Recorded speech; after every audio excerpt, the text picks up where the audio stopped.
Hey guys, it's your girl T, and I just saw The Big Short. Let's talk about it. This movie was directed by Adam McKay, who's mostly known for comedy stuff. He, of course, directed Anchorman. He's got his production company with Will Ferrell. But this movie isn't really a comedy. It focuses on the financial and economic crisis of 2007-2008 when the housing bubble burst. Now, this movie is kind of interesting because it kind of forces you to root for people who are essentially betting against America and against the American economy. The plot hinges on a small group of people who kind of saw that the housing bubble was going to burst when no one else was looking, and they figured out a way to actually profit from it and bet against it. There's all sorts of emotional conflict amongst the characters because some of them do realize the inherent upness of what they're doing, and I think it's kind of cool to see how that affects different characters throughout the film. Across the board, all the performances are dope. Steve Carell, great. Who knew that he was such a real actor? I mean, I always thought he was just a comedy guy, but we saw him last year in Foxcatcher, and he's really great in this too. This is from Brad Pitt's production company, so he has a small role in the film as well, and he's great too. I mean, we always kind of think of him as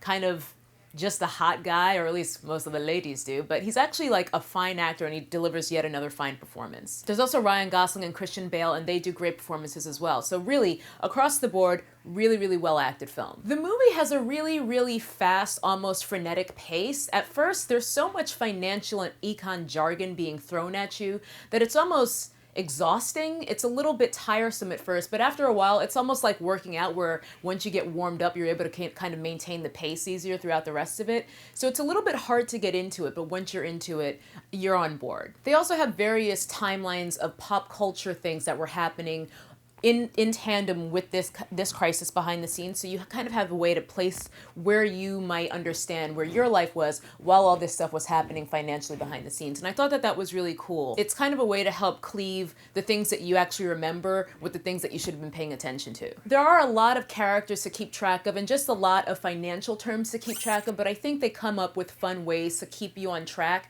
And even if you don't kind of understand what's happening necessarily here or there, the emotional arcs are very clear, so you're still able to follow, oh, that was bad, that just happened. The movie also breaks the fourth wall in a lot of fun and funny ways, and I think that kind of echoes Adam McKay's comedy background. I think that they do a really good job of keeping levity with a movie that's actually dealing with some pretty heavy material. So overall, I'd say it's a really good movie. You should check it out if you're curious. It's only going to be in limited release starting this weekend, but it goes wide on December 23rd. Let me know if you were interested in it. If you were, I say go for it, and make sure you subscribe to Cinefix for more reviews and so forth. Sorry, Crimson Peak, you're done. Now replaced with a fishhook o' money.